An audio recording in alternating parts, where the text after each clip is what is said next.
dedaunan. Suara gesekan daun-daun pohon dan kekicauan burung nuri. Suara burung nuri beradu pula dengan suara dedaunan. Jikalau senja menghampiri, apabila sore telah tiba. Berlian langit mulai berkedip, bintang-bintang mulai terlihat. Cahaya hilang entah kemana, cahaya matahari pada saat itu telah menghilang. Perlahan langit berubah warna, berubah dari yang terang menjadi gelap. Beribu intan berlian menghiasi malam, begitu banyak bintang berserakan di langit. Rembulan mulai menyinari malamku. Bulan pada saat itu mulai muncul dan bersinar terang. Permata langit jatuh berguguran. Hujan mulai jatuh ke bumi yang bertanah hitam, yang diselimuti rerumputan. Oke, terima kasih Nak Pinaria sudah mau membacakan teks puisi. Nah, untuk itu tentu dalam menulis puisi tentu ada unsur-unsur puisi. Oke? Siapa yang bisa menentukan unsur-unsur teks puisi?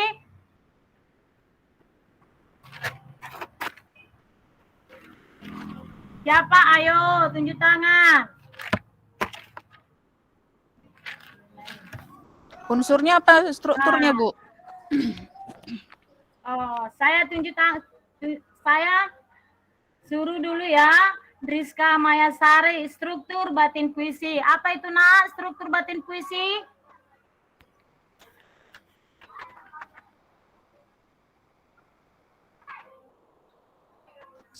Dengar saya, Nak? Nggak ingat. Nggak ingat, Oh, Ibu.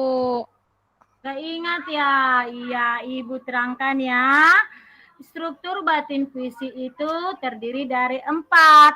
Yang pertama yaitu tema, dan yang kedua adalah rasa atau feeling, dan yang ketiga adalah nada atau tone, dan yang keempat adalah amanat atau tujuan maksud daripada puisi tersebut.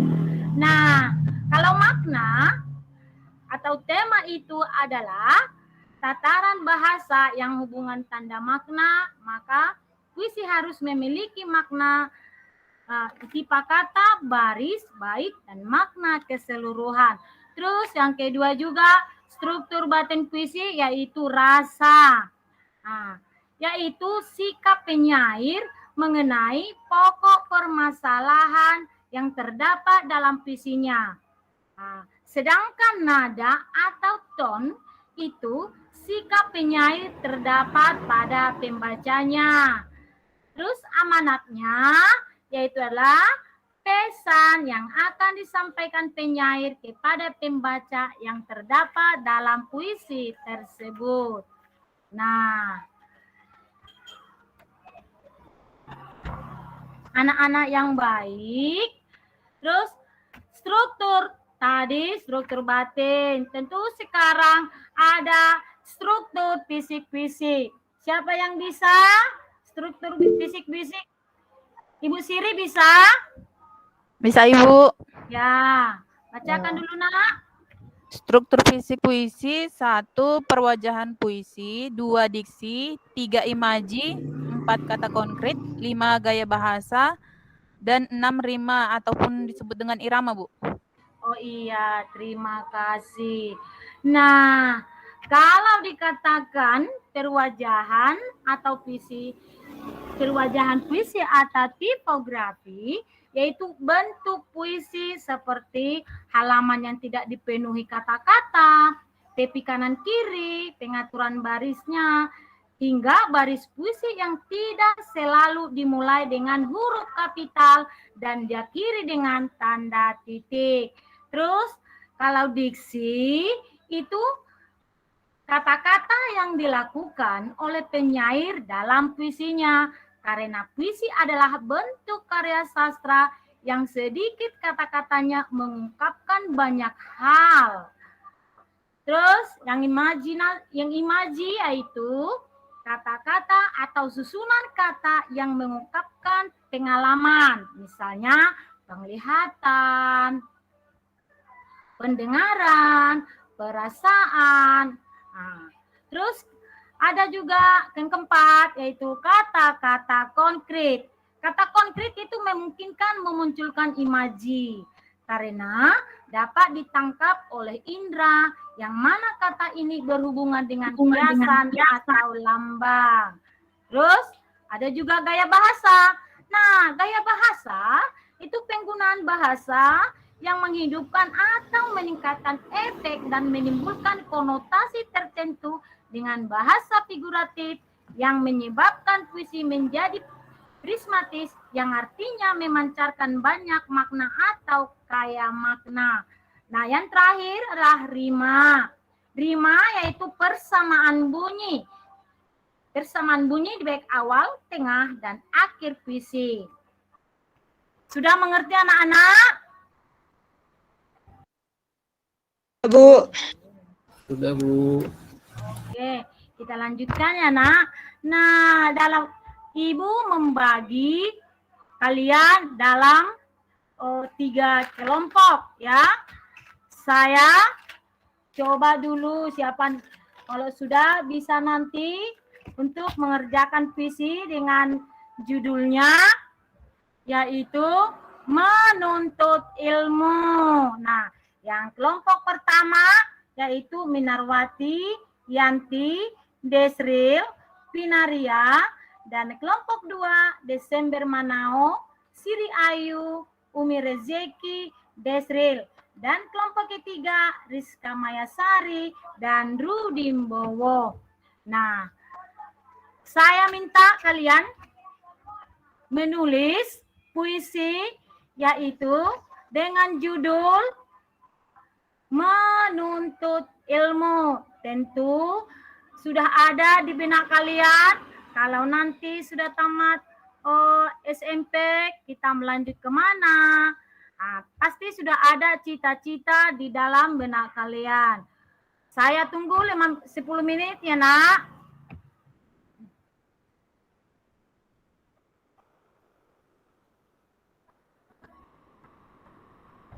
Oke, terima kasih. Saya yang kelompok 1 sudah siap? Masih belum, Bu. Belum. Kelompok 2? Belum juga, Ibu. Oh, Ibu tunggu ya.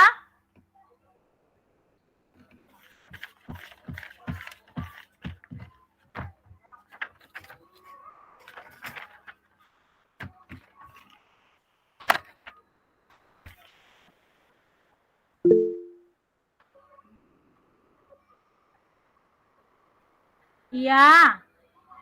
Oh, Rizka Mayasari ada apa, Nak? Iya, Bu, saya udah selesai. Oh, udah Dari selesai. kelompok kami sudah baca selesai, dulu, Nak. Ibu. Oh, baca dulu, Nak. Oke. Selesai kelompok 1 Tadi sudah. kelompok berapa ya?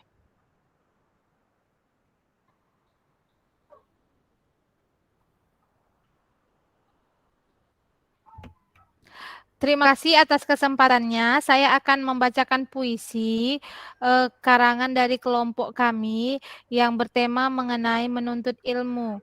Judulnya Ilmu.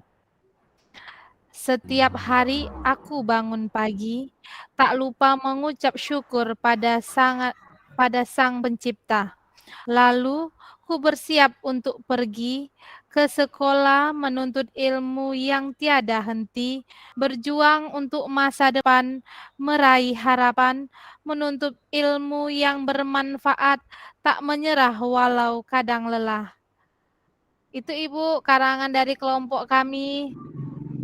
Oke, terima kasih, Nak. Nah, yang kelompok berikutnya diunggah ya Nak ya di classroom. Ibu tunggu. Nah, dalam menulis puisi itu tentu kita menuangkan kata-kata yang indah. Nah, terus dalam menulis puisi juga kita harus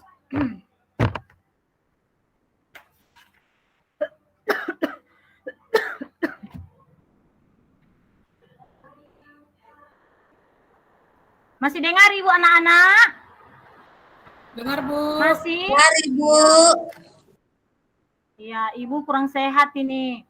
Terus, unsur-unsur pembangun puisi yang pertama adalah unsur fisik puisi. Dan yang kedua adalah unsur batin puisi. Terus struktur puisi yang pertama perwajahan puisi, diksi, imaji, kata konkret, gaya bahasa, rima, atau irama. Menulis puisi, coba dulu bacakan dulu, Nak Yanti. Langkah-langkah menulis puisi.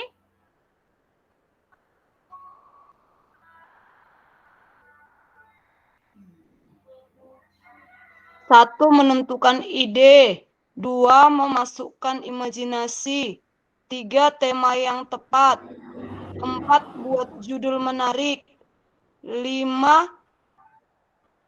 menggunakan kata yang indah. 6, buat lirik yang menarik. 7, perwajahan atau topografi. 8, gunakan majas. Iya, terima kasih, Nak. Terus, struktur batin puisi. Bacakan dulu, Nak Rudimbowo.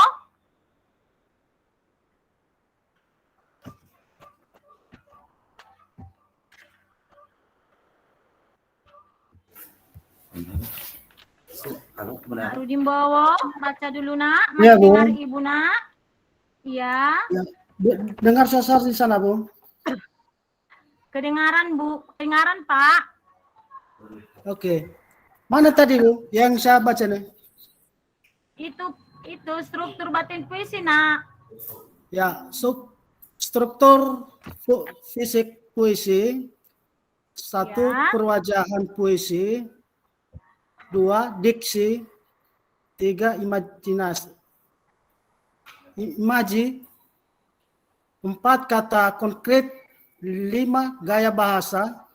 6, rima atau irama. Iya, terima kasih, Nak. Nah, dalam menyusun puisi juga tentu kita ada prosedur untuk menulis puisi. Bukan asal ditulis saja, tentu ada prosedurnya. Yang pertama, tentu kita menulis tema. Siapa yang tahu arti daripada tema? Ayo, tunjuk tangan. Siapa yang tahu arti daripada tema dalam menulis puisi? Ayo. Siapa yang bisa? Ciri Ayu bisa? Bisa Ibu, mengenai apa puisi itu? Itu menurut saya. Untuk Saya, Bu. menyusun teks Bu, puisi. tema iya. adalah gagasan pokok, Bu. Oh iya, terima kasih. Tema adalah suatu gagasan yang kita tuangkan dalam sebuah bentuk puisi. Misalkan, puisi bermakna tentang lingkungan masyarakat, keindahan alam, kasih sayang, dan sebagainya. Masih banyak lagi. Nah, dan juga kita dalam menulis puisi, tentu kita ada di sana suasana puisi. Maksudnya di sana yaitu suatu gambaran tentang perasaan seseorang dalam membuat puisi. Contohnya, jika sedang bahagia, ya digunakan haruslah yang romantis-romantis gitu, lembut dan indah. Nah, begitu juga sebaliknya. Jika suasana yang dirasakan sedang sedih atau bimbang, penggunaan bahasa dalam membuat puisi tentu menggunakan bahasa yang sinis atau keras. Nah, terus juga kita dalam menulis puisi tentu kita memilih diksi. Apa itu diksi? Siapa yang bisa? Ayo. Iya. Pilihan kata, Ibu. Pilihan kata, Bu. Iya, bagus. Pemilihan kata. Kata-kata dalam setiap puisi haruslah cenderung menggunakan yang memberikan nilai rasa tertentu. Barulah kita keempat adalah menulis. Langkah keempat adalah langkah di atas itu dilakukan maksudnya biar kita dapat membuat sebuah puisi yang dimulai dari inspirasi yang telah kita dapat. Sudah dimengerti anak-anak? Bu. Sudah, Ya, Bu. terima kasih. Nah, kita dalam menulis puisi, kita harus menggunakan kata-kata yang indah, yang baik. Ya. Nah, oke. Ada yang mau ditanyakan anak-anak? Enggak, Bu. Ada yang mau bertanya?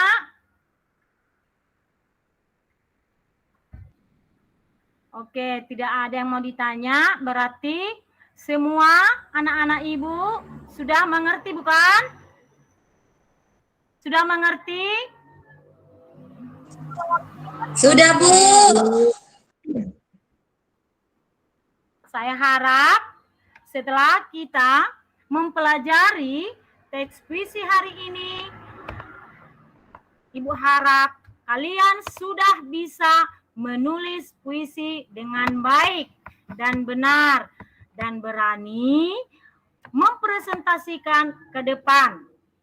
Ya. Jadi minggu depan atau diunggah itu kelompok yang lain tadi yang belum siap diunggah ya nak ya. Nah, minggu depan pelajaran selanjutnya di situ akan dipresentasikan ke depan, harus berani. Ya.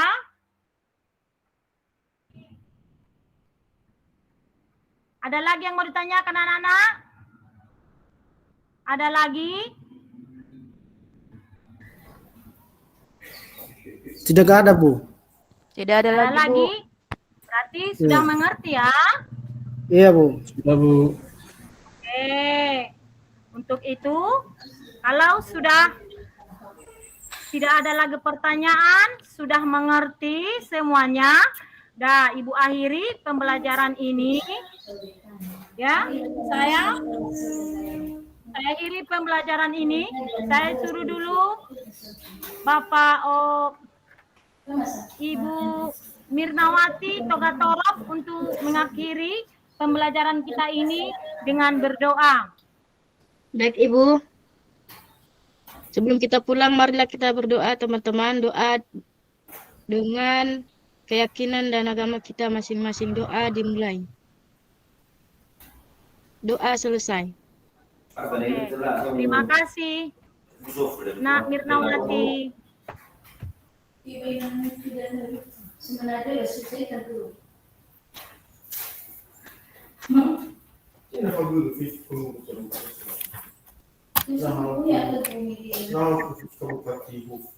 Bu Jul, siap. Sudah Bu. Ibu Rita, silakan Ibu Rita. Udah selesai Bu Jul. Iya. Ibu duluan atau saya, Ibu? Ibu aja dulu ya. Oke. Baik ya. Tadi setelah kita saksikan penampilan dari Ibu Jultrida. Nah, dengan materi puisi ya.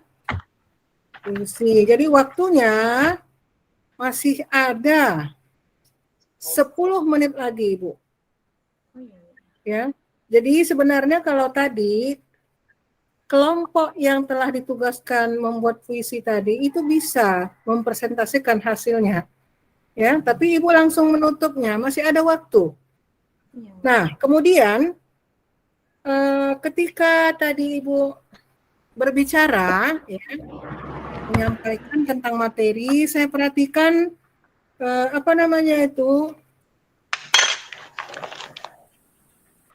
komunikasi ya, penggunaan komunikasi nonverbal atau gesturnya itu kurang.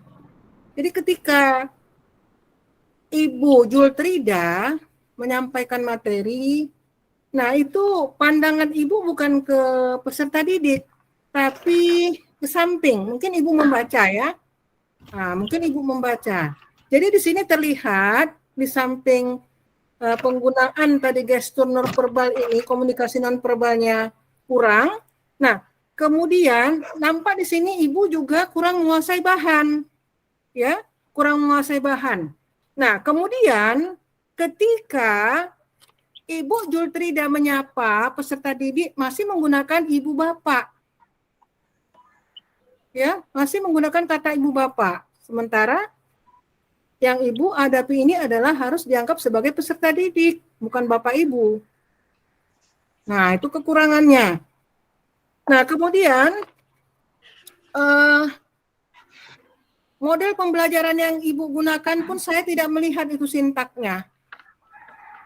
Ya, saya tidak lihat sintaknya seperti apa. Nah, mungkin itu dari saya. Nanti ada tambahan dari Bu Ratna lagi. Silakan Ibu. Ya, terima kasih Bu Rita.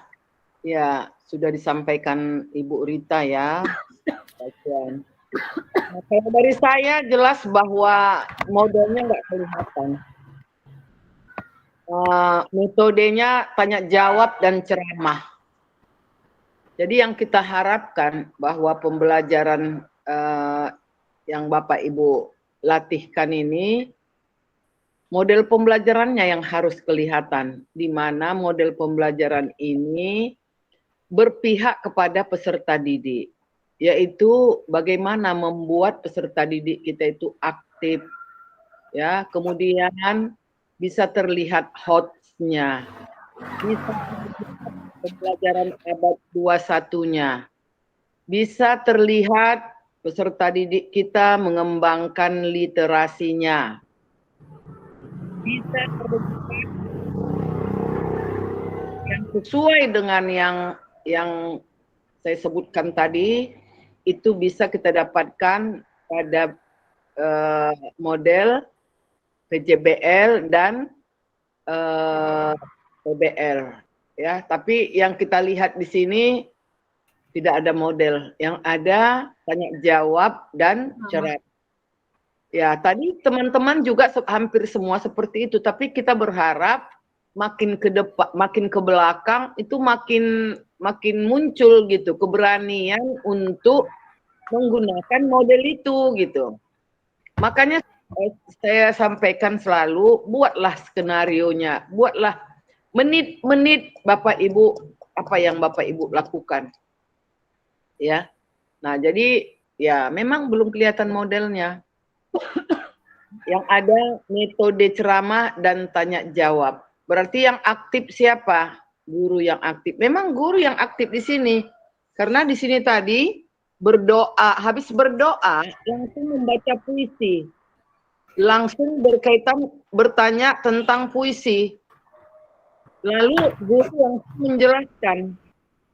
Padahal harusnya di awal menyapa siswa dulu, kemudian mengabsen, ya, mempertanyakan kehadiran siswa, kemudian berdoa, kemudian kalau boleh, kalau mau menyanyikan lagu wajib itu boleh, menunjukkan rasa nasionalisme. Kemudian masuk ke apersepsi.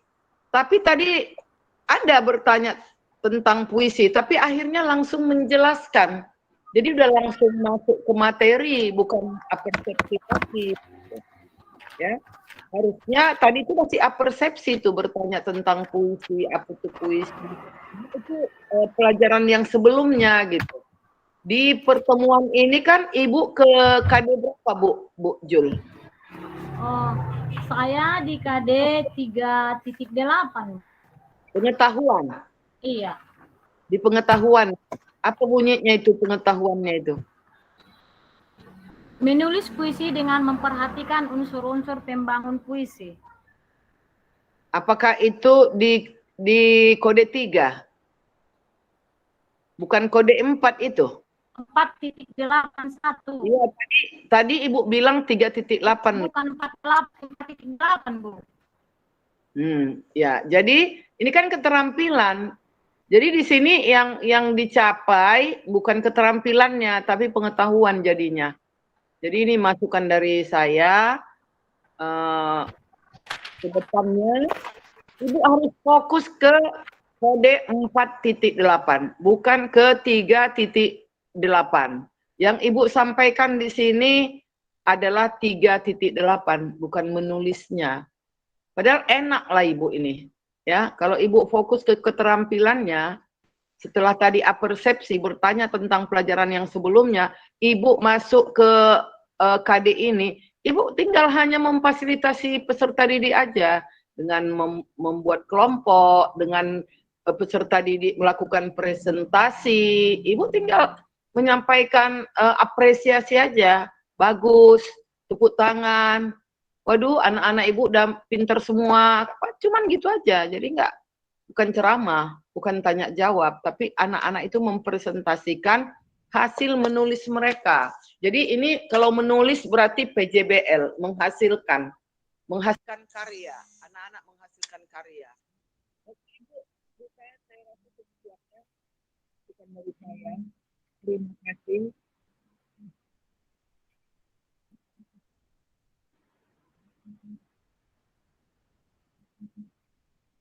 Bu Rita. Ya, demikian masukan ya Bu Jul, supaya ke depan bisa lebih bagus ya Bu. Oke. Iya Bu, iya. Iya, itu seperti saya katakan tadi Bu Ratna, waktu masih ada 10 menit lebih, tapi tidak dipresentasikan hasil kerja kelompok. Betul, padahal itu tinggal memfasilitasi saja Ibu Jul. Ibu nggak perlu banyak ngomong, karena ini menulis puisi. Nah, memberi kesempatan kepada peserta didik melalui kelompok, bagaimana caranya nanti. Misalnya kalau nanti praktek yang sebenarnya mempersiapkan fasilitas kertas, misalnya mereka menuangkan sampai akhirnya mereka bisa menyusun puisi itu secara berkelompok. Saya rasa itu, Ibu nggak terlalu capek mengajarnya. Ya, oke Bu Rita.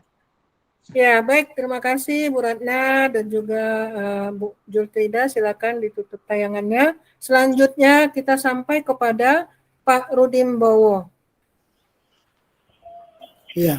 Dengar suara saya, Bu? Ya. Dengar suara. Dengar Pak. Oh iya Bu, maaf tadi ini gangguan jaringan tadi Bu. Iya, langsung aja. Langsung aja Pak. Iya.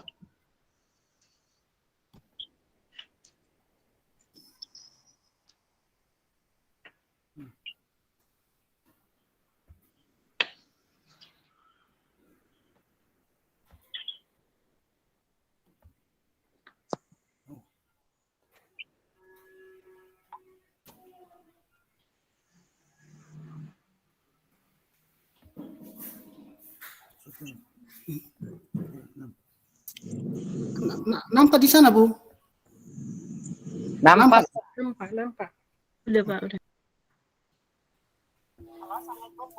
Pak Rudi. Oke. Baik.